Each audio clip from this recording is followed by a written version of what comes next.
Chapter 28 The Bubonic Plague Among Writers.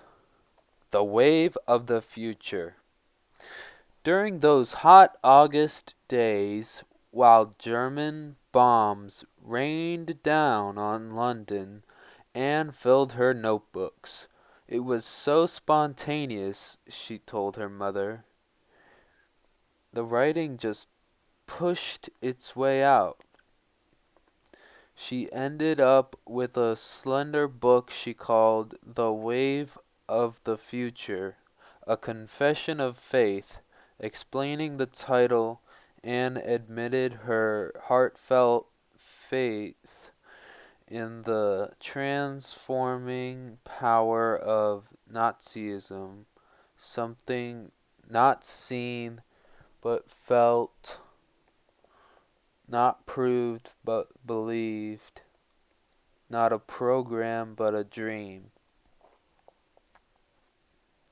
The book went on to argue that the war in Europe wasn't between good democracy and evil Nazism, but rather between the past and the future. Nazism was energetic and dynamic, democracy inefficient and exhausted, and claimed that since World War I, the democracies, she consistently put the word in quotation marks, revealing her skepticism about self-government, had fallen into decay, weakness, and blindness. Meanwhile, in Germany, a new conception of humanity and more perfect social order was struggling to be born. Because we in democratic nations are blind, we cannot see it. And because we are slow to change, it must force its way through the stubborn crust violently.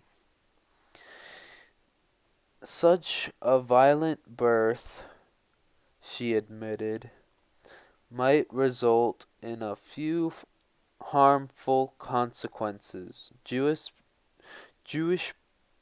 persecution, militarism, but the greatness of Nazism remains, and no price could be too high to pay for establishing Hitler's government. Besides, she went on, these bad consequences weren't the future. They were merely the scum on the wave of the future. Indeed, democracies committed worse sins, such as blindness, selfishness, irresponsibility, smugness, lethargy, and resistance to change. But make no mistake, she went on, this wave of the future was coming. It was unstoppable. She urged Americans to leap onto the wave of Nazism. It didn't have to be Hitler's brand. It could be uniquely American, crisp, clear, tart, sunny, and crimson, like an American apple, or as homespun as baseball and blue jeans. As one historian later summarized Anne's argument, all the citizens of the United States had to do was simply skim off the scum of Nazism and let the pure and sparkling waves of fascism wash up on the shores. When Charles read it, he hugged Anne and declared it a great book. When Betty Morrow read it, she burst into tears. The book's logic, so splinted and warped, was grotesque. She knew her daughter would be attacked for writing it. And Anne was. Although the book quickly became the country's #1 nonfiction bestseller, it also became one of the most hated books of its time. Critics called her Lindbergh's mouthpiece and Satan's little wife. They called the book poisonous and an outright apology for fascism. Secretary of the Interior Harold Ikes labeled it the Bible of every American Nazi. I am hurt, not by the reviews exactly, but by the growing rift I see between myself and these people I thought I belonged to, Anne wrote in her diary. The artists, the writers, the intellectuals, the sensitive, the idealistic, I feel exiled from them. Loyalty to her husband, she realized, had stretched me out of my world and changed me, so it is no longer possible to change back. It was a new kind of isolation for Anne. No one but family visited the Long Island house now, and she rarely went out. I am now the bubonic plague among writers, she admitted, and Charles is the Antichrist. Just days after the book's publication, the baby arrived, a girl, as they'd hoped. They named her Anne Spencer Lindbergh, Ancie for short. Her birth provided the perfect excuse to hide from critics and reviewers. For more than 2 weeks, mother and daughter were secluded in the hospital before returning home. Once there, Anne remained withdrawn. Lend-Lease. On December 17th, 1940, President Roosevelt rolled himself in his wheelchair to his spot behind a large desk in the Oval Office. Then he called in the reporters. He wanted to tell them about a bold new aid program he'd devised called Lend-Lease that would supply the British, who'd been fighting alone since France's surrender 6 months earlier, with the essential war materials they desperately needed. As the reporters scribbled his words in their notebooks, the president explained how Lend-Lease would work by using the analogy of lending a neighbor your garden hose if his house was on fire, thereby keeping the fire from spreading to your house. You see, he concluded, he shot the reporters his famously charming smile. The next day, Americans across the country read about the president's plan. His homey analogy suggesting that lending war materials wasn't any more radical or dangerous than loading a hose to a neighbor helped win over the public.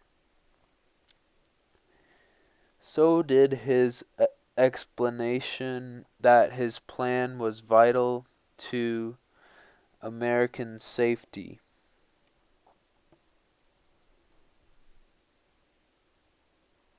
If England was defeated, Germany would control all of Europe.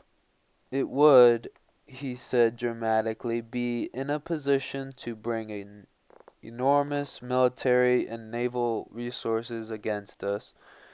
To avert this, the United States must become the great arsenal of democracy, supplying Britain with everything it needed. Still, he assured the public, the main purpose of Lend-Lease was to keep the country out of the conflict. There is far less chance of the United States getting into the war if we do all we can now to support those defending themselves against attacks by the Germans, he said, adding, any talk about sending troops to Europe is a deliberate untruth. Charles burned with anger over the president's plan. Lend-Lease was nothing but a scheme to push the country closer to war, and he believed FDR had sinister reasons for doing so. I feel sure he would like to take the center of the world stage away from Hitler, Charles wrote in his journal just hours after the radio broadcast. I think he would lead this country to war in a moment if he felt he could accomplish this object. Americans appeared to side with their president. A Gallup poll taken that month showed that 72% now believed Germany did pose a direct threat despite the protective moat of the Atlantic Ocean. Short of entering the war, they wanted to help England any way they could. The pall of war seems to hang over us, Charles wrote in his journal when he heard the poll results. More and more people are simply giving into it. Bitter and gloomy. As 1940 turned to 1941, everything in Charles' life seemed to be going wrong. Skeen, the little terrier who'd been with them since just after Charles Jr.'s birth, died from old age, and Thor, the fearless old German shepherd, was ailing. Anne remained withdrawn and depressed about her book, and Dr. Carroll had sailed for France in hopes of using his prestige to set up a relief network for children between France and the United States.